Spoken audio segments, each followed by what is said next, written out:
dhimma ummata Harar mootummaa naannoo Oromiyaatiif akkasuma mootummaa waliigala Prime Minister biraan nagaha House Federation of Representatives hunda biraan nagaha tasgabbaa'ee dubbachuuf yaala namni maraatumatti dhihoo jiru Itoophiyaa keessaa dhifa manaa godha nama baratee dhugumatti barateedha.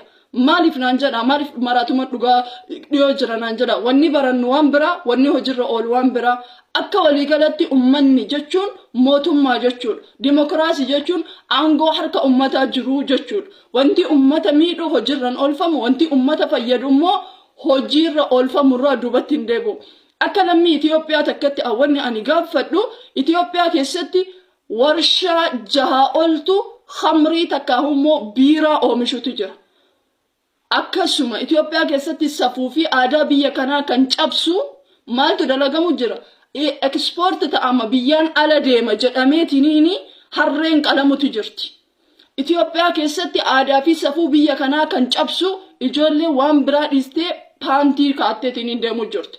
Osoo rakkooleen hangana gagga'u Itoophiyaa keessatti jiru ummata waan inni lafaa biqilcheen ittiin jiraatu sanuu kan jireenyi isaa dhimmi jiraachuu fi dhimmi du'uu ummata Harar caatii takkaahuu baala lafaa cabu kana kan ta'e dhayxanii keellaa irratti dhaabuun maaliif barbaachise eega biyya tanaaf yaadamee jedhe maaliif jalqaba akka ummanni sunillee fakkeenya irraa fudhatu warshaalee Itoophiyaa keessa jiran kan biiraa oomishan dhaabdanii gara warshaalee nyaataa fi warshaalee dibata garagaraatti maaliif hin jijjiirina moo sanirraa isin hajaa qabdanii kanarraa hajaa hin qabdaniif akkas gootan itti aanee immoo ummanni kun haala tasgabbii qabuun suuta jedhee akka keessaa bahuuf hektaara lafa isaanii qonnatti jijjiirtanii waan isaan afaan hin beekne barsiiftanii hanga ummanni kun ufii uf danda'utti maaliif keellaa irra dhaabdanii keellaa qotee bulaa qonna isaa ka inni beeku ka inni facaafatu ka inni kotokotatu caatii ta'e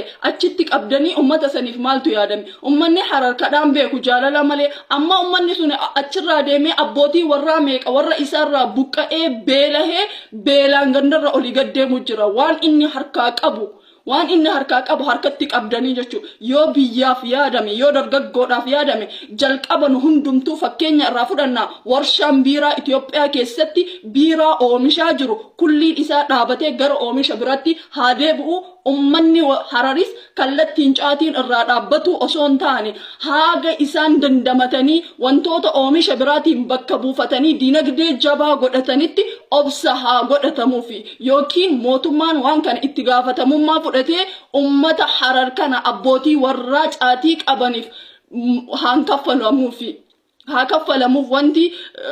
wanni isaanii bakka buufamni haa kennamuufi eega waan kan hin dalage minaa jedhu waan hin dalage ofiin jijjiiru mallaqa haa ta'u waan biraa hojii haa qabsiisanii tokkoon eega hojii qabsiisan booda waan kana suutaan dhaloota keessa haa baafamu kanaan ala yoo ummata duguuguuf hin tahin miidhaan ummata Harar miidhaa kenna mara gatii ajaa'ibaa isin kaffalchiisuuf deema gatii takkaa isin hin kaffale isin kaffalchiisuuf deema ummanni Harar dhimma jiraachuu fi dhimma du'uuti caatiin isaaniif an akka nama tokkotti caatiif ilaalcha gaarii qabaachuu baadhulleen shira kana garuun osoo arkuu hin callisu Itoophiyaa keessa taa'ee jechuudha dhimmi kun dhimma ummata Harar dhimma jimaa osoo hin tahin dhimma biraa of keessaa qaba yoo ummataaf yaaddamee jedhe akka jedhe ammallee irra deebi'aa jedhe warshaaleen Itoophiyaa keessa jiran kan khamrii fi biiraa wantoota garagaraa oomishaa jiran haa dhaabbataniiti kana dhaabaa eegasi kana deebi'a kanaan ala ummata Harariif sagalee ta'a isin martinuu bakka jirtanii ummanni sun ummata kiyya waa salfadhaa osoo callisuu huraan maree nyaadha jette sareen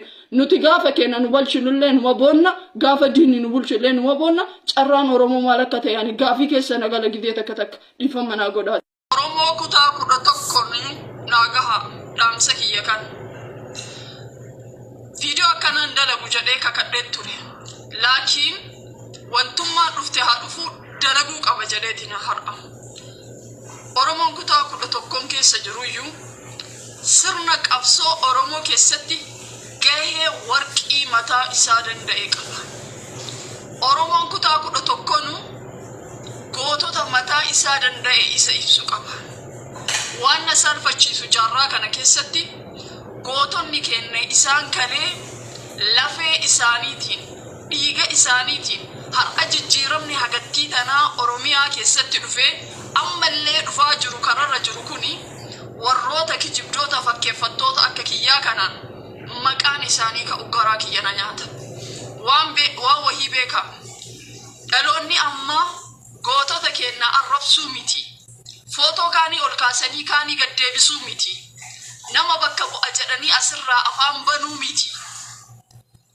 Afaan kennaan gootonni kalee leellifamu anitti saalfadha akka dhala Oromoo takkatti. Isaan fakkeessitoota miti. Dhiiga isaaniitiin qubee ijaaranii, lafee isaaniitiin alaabaa bocanii, morma isaaniitiin jireenya har'aa kana nu dhaalchisan. Nuti garuu qabsaa'alleen numa, dubbatalleen numa. Qabsoon afaanni asirraa afaan bananii fi qabsoon dhiigaan kaffalan waliin arkitu. Yaa ummata Oromoo, waggaa 150 jaarraa dabre keessatti Oromoon Oromoo eenyummaa isaa tikfatee sirna gadaa isaa tikfatee har'aan gahe borullee Rabbitu isa tiksa. Dhaggeeffadhaa. Takkaa sirna Oromoon cabe keessatti takkaa diinni nu cabseen beeku. Lafee warseensaa ofii wal cabsiti malee lafee warseensaa lafeen biraa isan cabsitu. Oromoon durillee ofii wal cabse, ammallee ofii wal cabsutu jira. Gantuu fi hattuu galtuu dadhabne.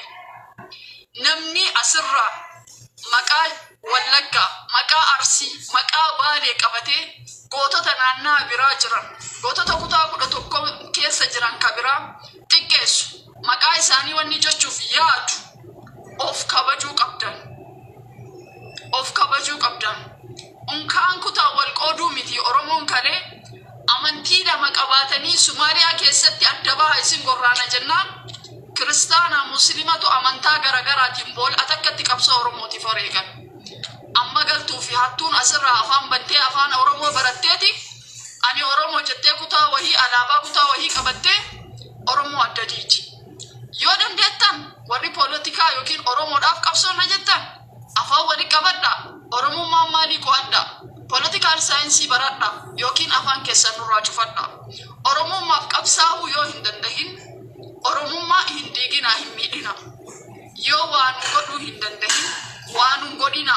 Warri biyya keessa jirtanis warri biyya alatti jirtanis dhugaa isinitti himaan namni gola tokko kutaa tokko qabatee maqaa kutaa tokko ol kaasee maqaa kutaa tokko sirna qabsoo Oromoo keessatti gad deebisaa dubbatu tokkoon isaa Oromoo bakka bu'u.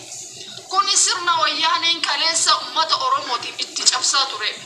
Kuni sirna wayyaanee fi kaleessa nafxanyaan Oromoo ittiin bitaa ittiin gabromsaa turteedha.